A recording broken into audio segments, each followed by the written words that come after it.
I'm Stephanie, and this is Snowdome of the day. Today's Snowdome is a command. Ski, Colorado!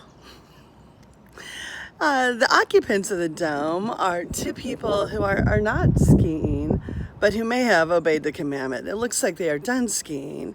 They are in a chalet or a picnic hut. They've got skis propped up on either side of them.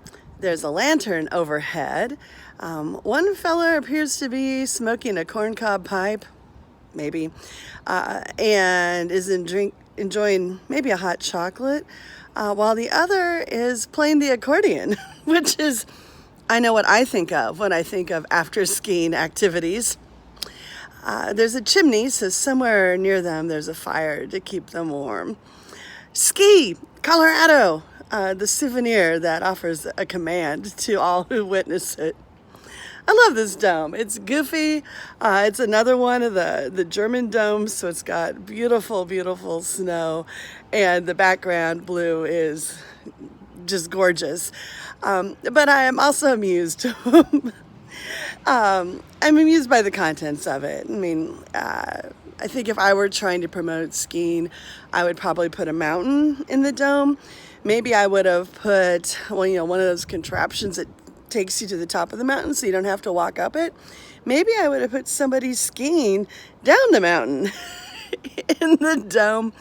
But instead we've got a picnic scene, which is, I just think that's great. And maybe the person who selected this dome skis so often that they're no longer entertained by the notion of heading up the mountain to come back down. I mean, maybe their focus really is on the picnic afterwards, and maybe they have a relative who always plays accordion at family gatherings, and that's why it was important to them that the figure inside play accordion. I just love how different families, different people have their own versions of stories, and when somebody launches into a story like, let me tell you about the time we went to the mountain to ski, often the story that is meaningful to them doesn't have to do with the title of the story they've just told you, right? So they're like, let me tell you about the time we went skiing, and then the story is about the guy they found who played them accordion, or it's about the time that the ice cream fell on the ground, but they were able to get a second cone and it made everything better. So we've got stories that we tell, but the stories aren't always important because of what we think would be important about the story. The micro is more important than the macro. So today I'm thinking about stories within stories. I'm thinking about what's important sometimes isn't what we think is important. And I'm thinking about how in the midst of those distortions, we discover beautiful, beautiful stories.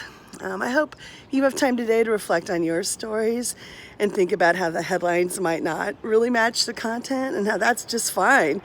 And I'm hoping I learn to listen to people's stories so that I find not just the headline, but the content that's underneath it that might be even more important than what my storyteller indicated was important. I hope you have a great day. I hope you find all those stories to be blessings to you, knowing that we all share in a great story of faith that calls us forward to embrace the stories that we've been given.